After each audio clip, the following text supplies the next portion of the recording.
안녕하십니까. 의료기관 실습학생 감염관리 교육, 중심정맥관 감염관리 강의를 맡게 된 분당 서울대학교병원 감염관리팀 신명진입니다. 학습 목표부터 말씀드리겠습니다. 우선 첫 번째로 중심정맥관 관련 혈류감염 원인을 설명할 수 있습니다. 두 번째는 중심정맥관 종류와 특징을 설명할 수 있습니다. 다음은 중심정맥관 관련 혈류감염 지침을 설명하고 실무에 적용할 수 있습니다. 마지막으로 중심정맥관 주사 실무 술기를 올바르게 수행할 수 있습니다. 학습 내용은 중심정맥관 관련 혈류감염 원인, 중심정맥관 종류와 특징, 중심정맥관 관련 혈류감염 예방과 관리 지침, 중심정맥관 주사 실무 술기로 이루어져 있습니다. 먼저 중심정맥관 관련 혈류감염 원인부터 말씀드리겠습니다. 중심정맥관 연결 부위에 균이 침략하거나 감염이 되는 부분이 혈류감염의 원인의 큰 부분이고요. 두 번째로는 주입되는 수액이 오염되거나 수액이 관련된 감염이 이제 큰 원인이 됩니다. 이런 경우는 특히 혈류감염의 유행의 원인이 될 수 있어서 주의가 필요합니다. 오른쪽 그림에 보시면 중심정맥관 관련 혈류감염 발생 시 원인균들이 유입되는 경로를 보실 수가 있는데요. 보시는 바와 같이 삽입전 기구가 오염되는 상황이 있거나 아니면 피부 상재균이 있는데 이런 상재균이 기구가 삽입되면서 유입되는 상황이 있거나 아니면 중심정맥관 연결 부위가 오염돼서 이렇게 감염이 생기거나 아까 마지막으로 설명드린 대로 수액이 오염되는 경우 혈류감염의 원인균이 유입될 수 있는 경로로 진행될 수 있습니다. 미생물이 혈류감염을 일으키는 기전은 피부 상재균이 이러한 삽입기구를 통해서 들어가는 그런 기전이 있고요. 그 다음에 중심정맥관의 연결 부위들이 오염돼서 생기는 경우가 있고 또 하나는 이제 중심정맥관 내강에 균이 정착하면서 이런 균들이 혈관을 통해서 들어가는 이런 세 가지 기전으로 이루어져 있습니다. 보통 중심정맥관 관련 혈류감염 원인균은 보시는 바와 같습니다. 대부분의 원인균은 gram 양성균인데 가장 최근에 많이 나오고 있는 균은 엔테로코쿠스 패시움. 선생님들이 많이 들어보셨는지 모르겠지만 장구균들이 이제 최근에는 중환자실에서 굉장히 많은 원인균으로 확인되고 있습니다. 그 다음으로 나오는 이제 원인균이 코아귤레이즈 네가티브 스타필로콕사이라고 해서 피부 상재균의 아예 대표적인 균인데 이런 균종들도 중심정맥관과 관련된 혈류감염의 원인균으로 굉장히 많이 확인되고 있습니다. 그 외에는 아시네토박터, 스타필로코쿠스 아우레우스, 클렙시엘라와 같은 다양한 병원성 원인균들이 중환자실에서 혈류감염을 일으키고 있습니다. 중심정맥관의 종류와 특징에 대해서 말씀드리겠습니다. 우선 첫 번째로 나오는 비터널형 중심정맥 카테타는 가장 많이 사용되는 카테타로 피부를 통해서 중심정맥, 보통 쇄골화, 대퇴, 경정맥에 삽입을 해서 카테타 팁이 상대 정맥까지 위치하는 카테터입니다. 가장 많이 사용하는 만큼 대부분 카테터와 관련된 혈류 감염을 일으키는 원인이 되는 카테타이기도 합니다. 최근에는 이러한 비터널형 카테타가 워낙 감염을 많이 일으키기 때문에 말초 삽입형 카테타를 많이 추천하고 있습니다. 말초 삽입형은 말 그대로 상완 척측피 정맥이나 유측피 정맥에 삽입을 해서 말초에서부터 접근하는 카테타로 당연히 길이는 훨씬 더 길고요. 이러한 몇 가지 특성 때문에 비터널형 카테타에 비해서는 감염률이 낮습니다. 장기적으로 카테타를 오랫동안 삽입하는 환자들에게서는 보통은 터널형 카테타나 이식형 포트를 권고하고 있습니다. 터널형 카테타 같은 경우는 실제로 이런 피하 터널에 커프가 있어서 카테터 트랙을 따라서 균이 들어오는 것을 막는 효과가 있기 때문에 아까 앞에 말씀드린 비터널형 카테타보다는 관련된 감염의 그 발생이 훨씬 더 적은 효과를 가지고 있고요. 그래서 많이 적용하시는 상황이 혈액종양 내과나 아니면 장기적으로 중심정맥관을 통해서 약물이나 영양을 투여하셔야 되는 경우에 이제 권고가 되고 있습니다. 또는 이제 이식형 포트를 사용하기도 하고요. 실제 포트 자체를 아예 피부에 이식하는 형태라서 중심정맥관 관련 혈류감염은 굉장히 낮습니다. 그리고 또 하나 장점은 카테터 관리가 불필요하죠. 그래서 이것도 이제 장기적인 이런 중심정맥관 거치가 필요한 환자들에게 권고되고 있습니다. 그리고 이제 소아나 신생아, 특히 신생아들 같은 경우는 이제 제대 카테터를 사용하게 되죠. 제대 카테터 같은 경우는 이제 카테터 관련 혈류감염 발생률은 중심정맥관과 비슷하다고 보고되어 있습니다. 근데 대표적으로 이제 비터널형 중심 정맥관과 말초 삽입형 중심 정맥관이 가장 많이 임상에서 보실 수 있기 때문에 지금 이제 해부학적으로 위치되는 그림과 그다음 실제로 거치하고 있는 환자들의 사진을 실어 두었습니다. 그래서 보통 비터널형 중심 정맥관 같은 경우는 아까 말씀드린 대로 경정맥, 환자의 이제 목 부위의 경정맥이나 그다음에 이제 어깨 쪽지 근처에 있는 쇄골화 정맥 에 이제 많이 이제 삽입을 하게 되고요. 아주 응급한 상황에서는 이제 저희가 대퇴정맥에도 삽입을 하는 경우가 있습니다. 이제 감염률에 영향을 미치기 때문에 이제 그런 부분을 좀 지양하고 있어서 그 부분은 뒤에 지침을 설명하면서도 말씀을 드릴 거고요. 그 다음에 이제 말초삽입형 중심 정맥관은 앞에 설명드린 대로 이제 팔 쪽으로 접근하는 그런 카테터고 위치하는 그 카테터가 최종적으로 위치하는 그 상대 정맥에 위치하는 건 동일합니다. 하지만 이제 이런 카테터의 특성 때문에 비터널형 카테터가 가지고 있는 감염에 대한 합병증을 줄여줄 수 있는 그 효과가 있어서 최근에 임상에서 굉장히 많이 사용하고 있습니다. 지금부터는 중심정맥관 감염관리와 관련된 지침에 대해서 간단하게 이제 말씀드리도록 하겠습니다. 지침을 설명할 때 먼저 앞서서 설명드릴 부분은 지침에 보면 오른쪽에 뭐 숫자나 아니면 ABC라는 이렇게 표시가 되어 있는 사항이 있습니다. 그래서 이제 그 부분을 설명드려야 되는데 우선 1과 2는 강하게 권고하는 부분, 약하게 권고하는 부분 이런 차이가 있고요. 그 다음에 A, B, C 같은 경우는 이제 A는 근거 강도가 굉장히 높은 경우, B의 경우는 근거 강도가 낮더라도 저희가 이제 일상적으로 굉장히 관례적으로 벌써 확립돼서 많은 부분 효과가 있다고 확인된 경우를 B라고 체크를 하고요. 마지막으로 C로 체크하는 경우는 법령에 있거나 아니면 규제 지침에 있는 명확하게 명시되어 있는 내용인 경우에는 1C로 가져가는 경우가 있습니다. 그 외에 이제 해결되지 않은 이슈의 경우도 일부 내용이 포함될 수 있습니다. 그럼 지침에 대해서 지금부터 설명드리도록 하겠습니다. 중심정맥관 관련 혈류감염 예방을 위한 지침 첫 번째로 나오는 부분은 삽입에 대한 부분과 그거에 대한 제거에 대한 부분입니다.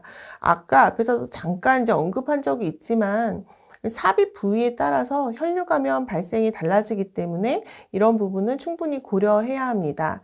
그래서 삽입을 할 때는 감염 합병증을 충분히 고려하고 근데 사실 이제 이런 경우 감염 합병증만이 아니라 기계적인 합병증 또한 굉장히 중요하기 때문에 이런 부분에 대한 가치 위험을 고려해서 결정하라고 되어 있습니다. 그리고 가능한 한 대퇴정맥에는 삽입하지 않는 것을 권고하고 있고요. 혹시라도 이제 환자의 상태가 되게 응급한 상황이라서 무균적으로 삽입하지 못하셨다면 가능한 빨리 적어도 48시간 이내에는 카테터를 교환하실 필요가 있습니다. 성인에서는 보통 비터널형 중심 정맥관 삽입 부위를 결정할 때 출혈이나 기흉 같은 기계적 합병증, 그 다음에 쇄골화 정맥 협착 등 이런 부분에 대한 부분은 고려하셔야 되고 또 하나 간과하지 마셔야 되는 거는 중심정맥관을 삽입하는 사람의 어떤 술기에 대한 숙련도 등도 고려를 하셔야 됩니다. 감염 예방만 생각을 한다면 가장 좋은 부위는 쇄골화 정맥이 맞습니다. 하지만 쇄골화 정맥이 분명히 기계적 합병증은 또 많이 유발할 수 있는 부위이기 때문에 그런 부분이 같이 고려돼야 된다는 말씀을 드릴 수 있고요. 대퇴정맥 같은 경우는 감염의 위험성은 최대입니다. 선생님들이 상식적으로 생각하시면 이제 대퇴정맥의 자체가 이제 허벅지 부분이기 때문에 여러 가지 어떤 오염물질 체액이나 오염물질에 오염될 위험이 당연히 높고 그다음 굉장히 많이 접히는 부위라서 감염의 위험성이 굉장히 상대적으로 높습니다. 그래서 꼭 필요한 경우에만 사용하셔야 되고 만약에 부득이하게 이 환자의 어떤 굉장히 크리티컬한 상황에서 위급한 상황에서 사용하셨다면 48시간 이내에 환자가 안정되고 나서는 가능하면 제거하거나 교체하시는 게 필요하다라고 말씀드릴 수 있겠습니다. 다음 이제 중심정맥관 종류에 대한 부분이 나옵니다. 환자의 치료에 필요한 최소수의 포트와 내강이 있는 것으로 사용을 하는 것이 맞습니다. 실제로 내강의 수나 포트가 많은 경우에는 삽입 시 피부 손상이 되게 크고 조작이 자주 일어나기 때문에 감염 측면에서는 위험이 증가할 수 있습니다. 이 또한 이제 삽입의 부위를 결정하는 것과 비슷한데요. 저희가 중심정맥관을 삽입하는 이유는 사실은 환자에게 어떤 기본적인 의료 행위를 하기 위해서 여러 가지 수액이나 뭐 영양을 공급하기 위한 수단으로 저희가 보통 삽입을 하게 되는데, 그런 목적도 중요하지만 혈류 감염을 예방하시기 위한 이제 그런 부분에 대한 고려를 하신다면 포트와 내강은 가능한 채소로 하는 것이 좋다. 무조건 뭐 3루멘, 2루멘 딱 정해진 대로만 하는 것이, 관례적으로 하는 것이 맞지 않다라는 거를 꼭 알고 계시면 좋을 것 같습니다. 다음은 중심정맥관 교체입니다. 카테터 관련 감염을 막기 위해서 사실 중심정맥관 카테터 종류들을 일상적으로 교환하지 않습니다. 이게 무슨 말이냐면 몇 시간마다 교환을 한다거나 며칠마다 교환을 한다는 딱 주기가 정해져 있지는 않습니다. 그래서 이런 부분 잘 알고 계셔야 되고요. 또 하나는 피하 터널이 없는 카테터 같은 경우 가이드 와이어를 사용해서 이렇게 일상적으로 교환하는 것도 사실은 권고되지 않고 있습니다. 그 다음에 나오는 건 제거에 대한 부분이고요. 사실 중심정맥관만이 아니라 환자의 인체에 이렇게 어떤 기구를 삽입하는 거는 삽입하는 것 자체가 굉장히 위험 요인이 됩니다. 그래서 이런 중심정맥관이 더 이상 필요하지 않다라고 판단을 하면 즉시 제거하는 것이 가장 좋습니다. 그래서 거기에 선행돼야 할 부분은 매일 중심정맥관 유지가 필요한지 평가하셔야 합니다. 실제로 중심정맥관이 내가 보고 있는 환자가 필요한지 이런 부분을 꼭 고려하셔야 되는데요.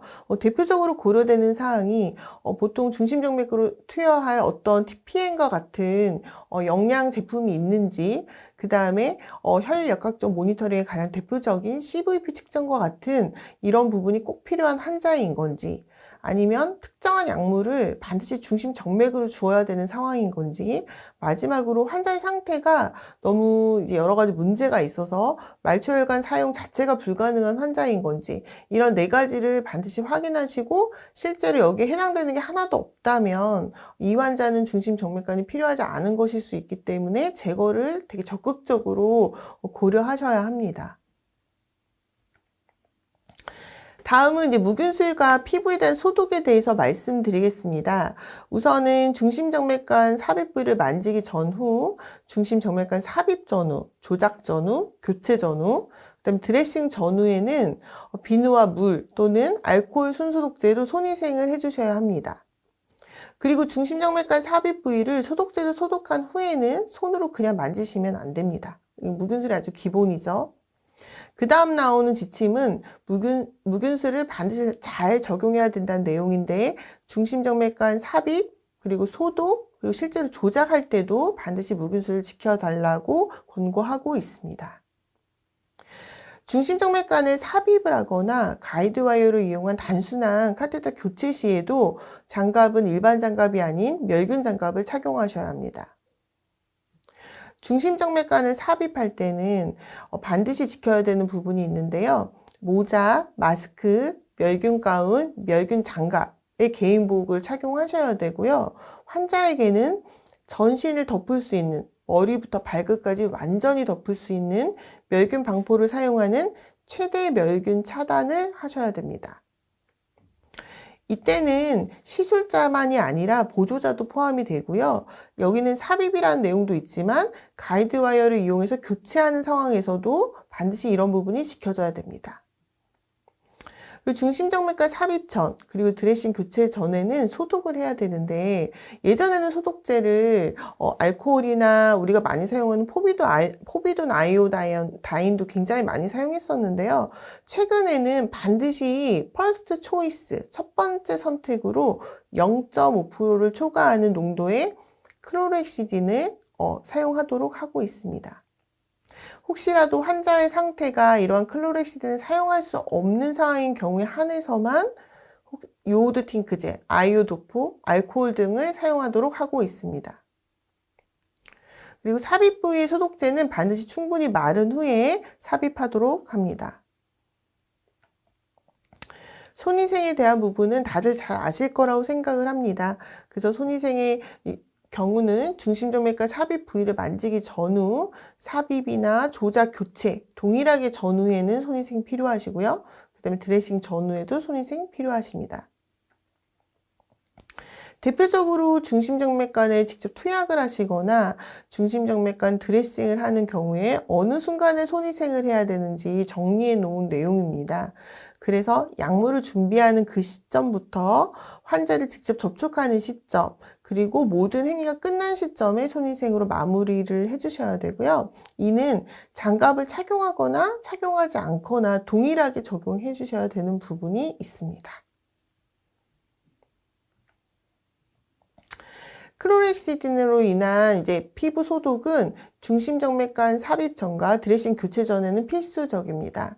그래서 아까 말씀드린 대로 알코올이 함유된 0.5% 초과 농도의 클로렉시딘으로 피부를 소독하셔야 되고, 그 다음에 클로렉시딘 사용을 못하는 상황인 경우에 한해서 요오드 팅크제나 아이오도퍼 70% 알코올로 대체를 할 수 있습니다.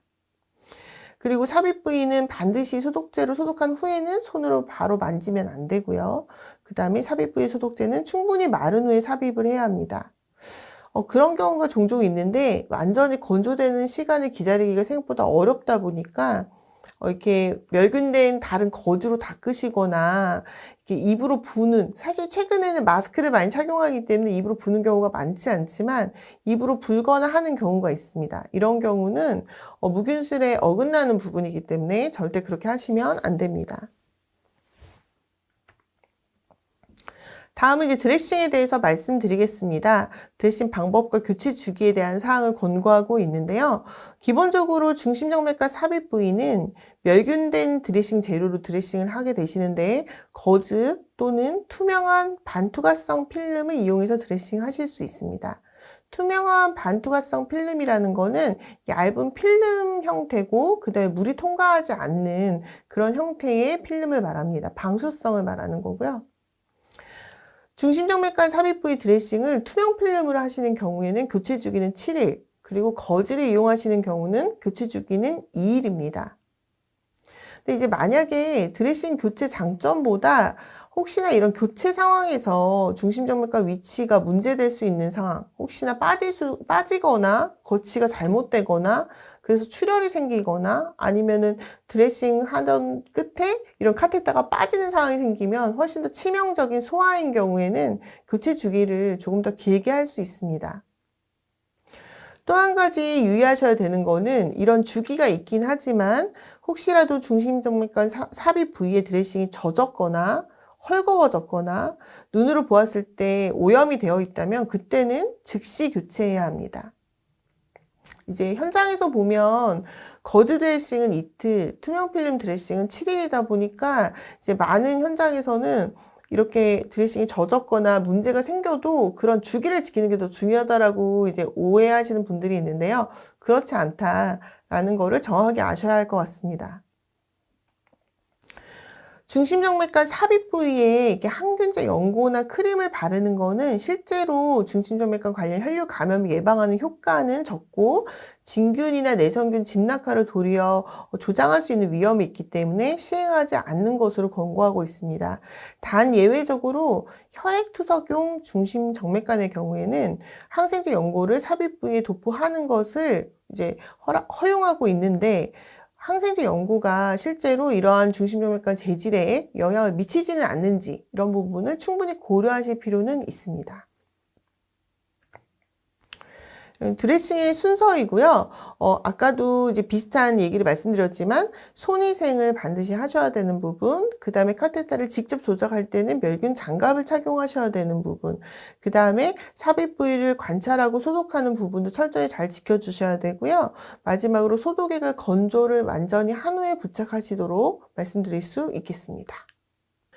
중심정맥관 관련 혈류 감염의 예방은 이렇게 다양한 지침을 기반으로 하고 있는데 특히 한 가지 지침보다 특정한 몇 가지 지침을 조합해서 묶음으로 접근하면 극대화된 효과를 노릴 수 있다라고 이야기하고 있습니다. 그래서 이를 위한 전략으로 보통 5가지를 꼽는데요.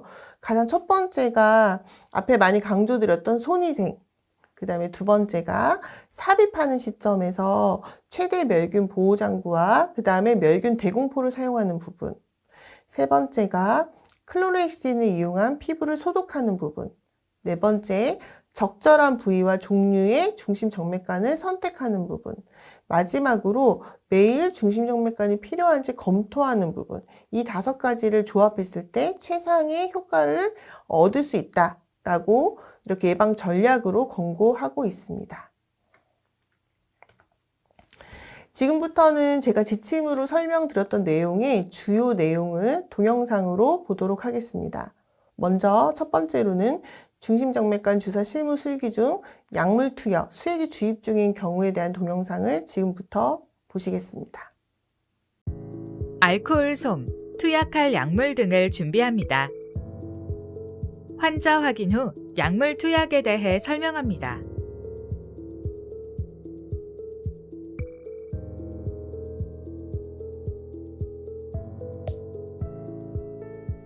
손위생을 시행한 후 주입 중인 수액을 일시 중단합니다. 손위생을 시행합니다.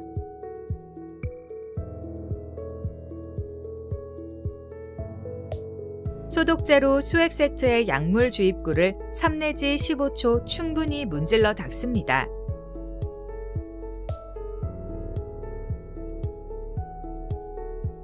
소독제가 마르고 난 후에 약물을 주입합니다.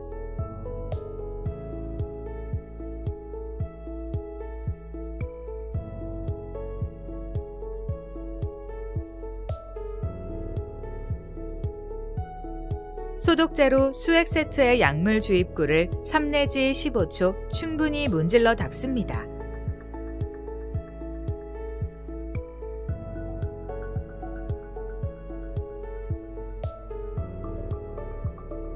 손위생을 시행한 후 중단한 수액의 속도를 처방대로 맞춥니다.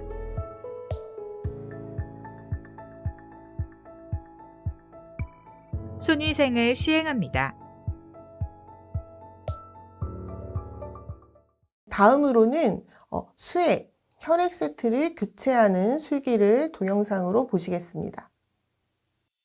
손위생 후 필요한 물품을 준비합니다. 손위생 후 환자 확인 지침에 따라 정확한 환자와 수액을 확인 후 수액 교환에 대해 설명합니다.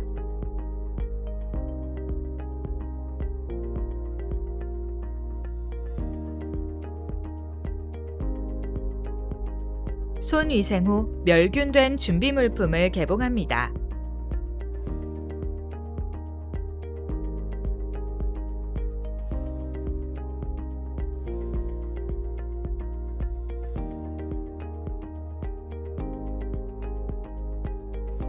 손위생 후 멸균 장갑을 착용합니다.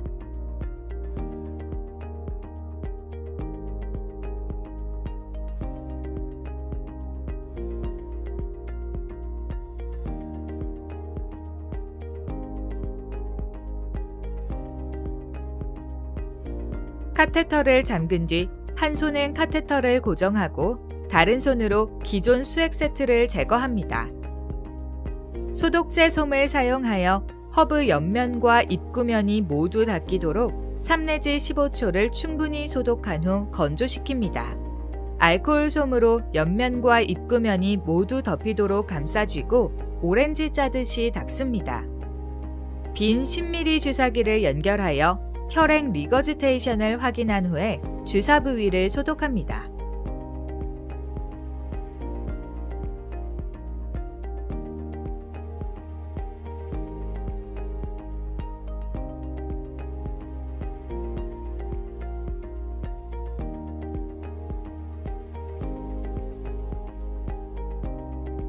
생리식염수로 채운 10ml 주사기를 연결하여 박동성 관류 기법을 이용하여 주입합니다.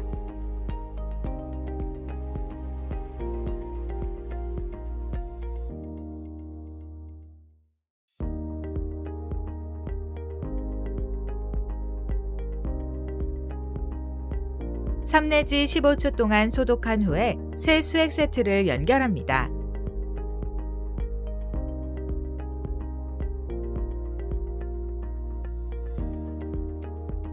장갑을 벗고 손위생을 합니다.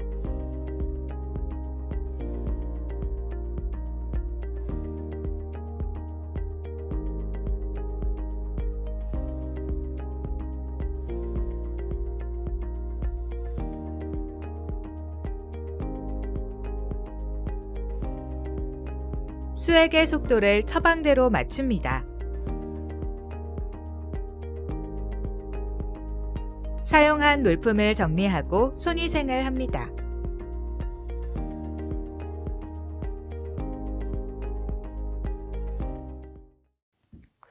세 번째로는 중심 정맥관을 통해서 혈액을 채취하는 술기, 헤파린 락킹이 되어 있는 경우에 대한 동영상을 보시겠습니다. 손위생 후 필요한 물품을 준비합니다. 손위생 후 환자 확인 지침에 따라 정확한 환자와 검체, 관류용 헤파린 확인 후 체열에 대해 설명합니다.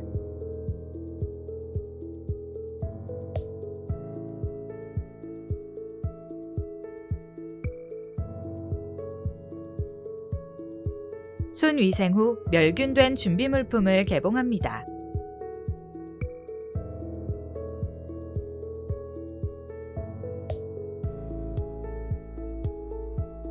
손위생 후 멸균 장갑을 착용합니다.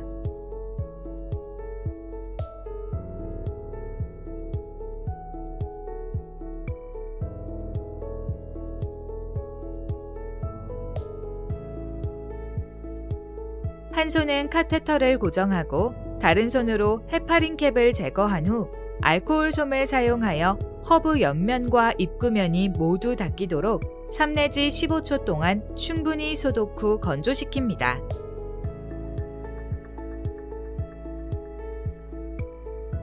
빈 10ml 주사기로 헤파린 4ml를 흡인하여 버린 후 3 내지 15초 동안 소독합니다.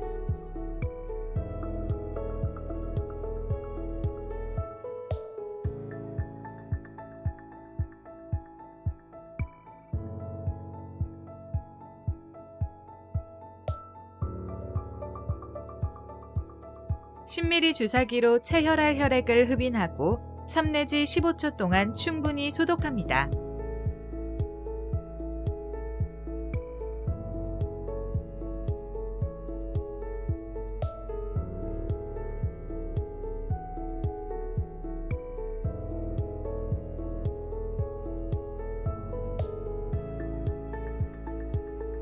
생리식염수로 채운 10ml 주사기를 연결하여 박동성 관류기법을 이용하여 주입합니다.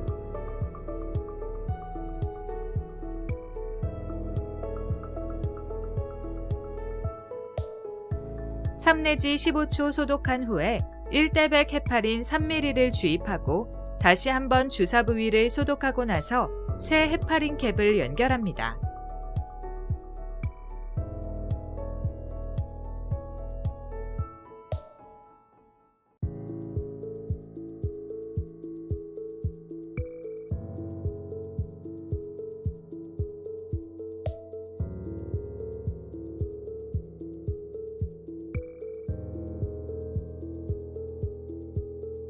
장갑을 벗고 손위생 후 혈액을 검체 용기에 담습니다.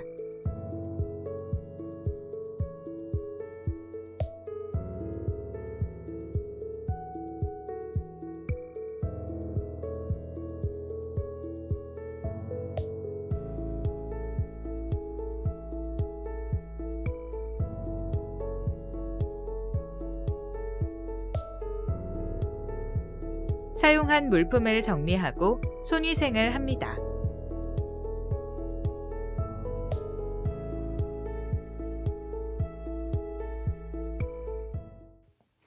마지막으로 중심 정맥관을 드레싱하는 술기를 보시겠습니다. 손위생 후 필요한 물품을 준비합니다. 손위생 후 환자 확인 지침에 따라 정확한 환자 확인 후 중심정맥관 드레싱에 대해 설명합니다.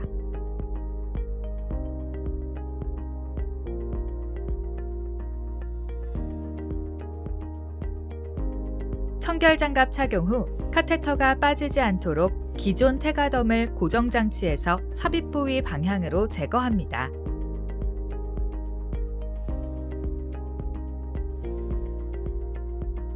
청결장갑을 벗은 후 손소독제로 손위생을 합니다.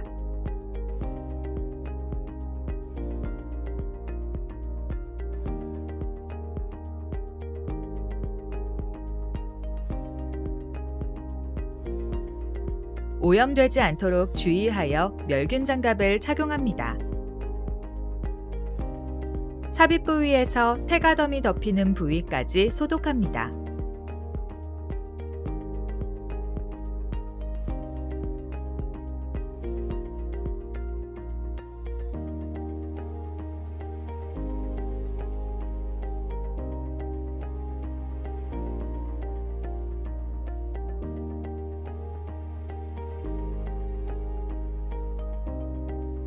중심에서 바깥쪽 동심원을 그리며 소독하고 카테터 및 피부도 소독합니다.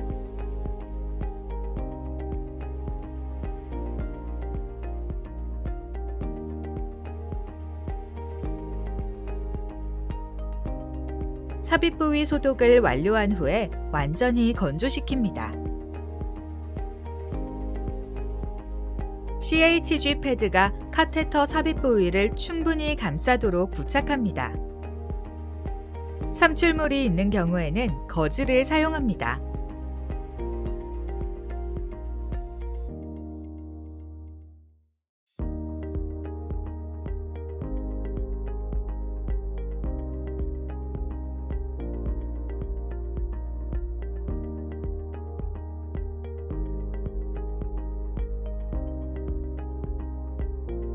교환 날짜 확인을 위해 드레싱을 시행한 일자를 적고 사용한 물품을 정리합니다.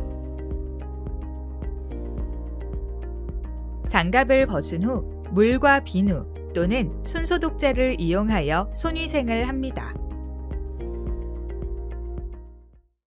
네, 지금까지 중심정맥관 관련 혈류 감염을 예방하기 위한 감염 관리에 대해서 기본적인 기전과 지침, 그리고 술기에 대한 동영상을 보셨습니다. 이거에 대해서 정리하도록 하겠습니다. 우선 의료기관에서 발생하는 혈류 감염은 정맥 삽입 기구와 관련된 내용이 많습니다. 그리고 특히 중심정맥관으로 인해서 대부분의 혈류 감염이 발생하고 있습니다. 중심정맥관 관련 혈류 감염의 주요 원인은 균이 집락되거나 감염되는 경우 혹은 주입되는 수액과 관련된 감염이 대다수를 이루고 있습니다. 이러한 부분을 저희가 예방하기 위해서 중심정맥관 관련 혈류 감염 예방을 위한 예방 및 관리 지침을 숙지하고 이를 수행하는 것이 중요하다고 말씀드릴 수 있겠습니다. 중심정맥관 관련 혈류 감염 예방을 위한 전략 5가지를 다시 한번 말씀드리면 손위생, 그다음에 최대 멸균 차단과 멸균 대공포 사용, 클로렉시딘 글루코네이트를 이용한 피부 소독, 중심정맥관의 적절한 부위의 삽입, 마지막으로 중심정맥관이 실제로 환자에게 필요한지 정기적으로 특히 매일 사정하는 부분이 중요하다고 말씀드릴 수 있겠습니다. 다음은 저희가 준비한 내용을 바탕으로 간단하게 2가지 문제 정도를 평가하는 것으로 하겠습니다. 첫 번째 나온 문제를 확인하시면 중심정맥관 관리 방법으로 적절하지 않은 내용을 이제 고르는 것입니다. 여기 이제 5가지 내용이 나오는데요. 우선 하나하나 읽어보도록 하겠습니다. 중심정맥관은 정기적으로 교환한다. 중심정맥관이 필요하지 않으면 즉시 제거한다. 3번, 중심정맥관의 삽입과 삽입 부위를 드레싱할 때 무균수를 준수한다. 4번, 혈류 감염을 예방하기 위해서 중심정맥관 삽입 전에 항생제 투여는 하지 않는다. 5번, 감염의 증거가 없으나 중심정맥관이 제대로 작동하지 않는 경우에는 가이드 와이어를 이용하여 교체할 수 있다. 네, 조금 헷갈릴 수 있는 내용이긴 한데요. 기본적으로 중심정맥관은 앞에 제일 제가 초반에 말씀드린 대로 정기적으로 교환하지는 않습니다. 정기적으로 교환하진 않고 환자에게 감염의 증상이 있거나 기능을 하지 않을 때 보통 교환을 하도록 권고를 하고 있습니다. 그래서 여기서 틀린 부분이 바로 답이 나왔고요. 정기적으로 교환한다가 적절하지 않은 부분의 핵심이겠습니다. 나머지 부분은 아까 말씀드린 중심정맥관 관련 혈류 감염 예방 전략에 들어가 있거나 제가 앞에 말씀드린 지침에 포함되어 있는 내용이라서 꼭 다시 한번 확인해 봐 주시면 좋을 것 같습니다. 2번째 문제로 넘어가겠습니다. 최대의 멸균 차단 시에 의료진이 착용하는 개인보호구로 옳은 것은 실제로 가는 멸균 가운, 나는 멸균 장갑, 다는 모자라는 멸균 방포가 나왔습니다. 아마 많은 선생님들이 조금 이게 다 포함될 수도 있다, 아니면 어떤 건 아닐 수도 있다라고 생각하실 수 있으실 것 같은데요. 여기서 중요한 초점은 개인보호구입니다. 개인보호구는 실제로 의료진이 착용하는 거를 개인보호구라고 얘기를 하거든요. 여기에 나온 4가지 보기는 모두 최대 멸균 차단에 포함이 되긴 하지만 실제로 멸균 방포는 환자에게 덮는 방포이고 나머지 3제품만 의료진이 착용하는 개인보호구입니다. 그래서 정답은 4번. 멸균 가운과 멸균 장갑, 모자가 정답이겠습니다. 여기에 기본적으로 마스크까지 포함되면 이제 완벽한 개인보호구 착용이라고 생각해 주시면 될 것 같습니다. 네, 제가 준비한 내용은 여기까지이고요. 지금까지 중심정맥관 관련 혈류감염 예방을 위한 관리 지침에 대해서 말씀드렸습니다. 이상 마치겠습니다. 감사합니다.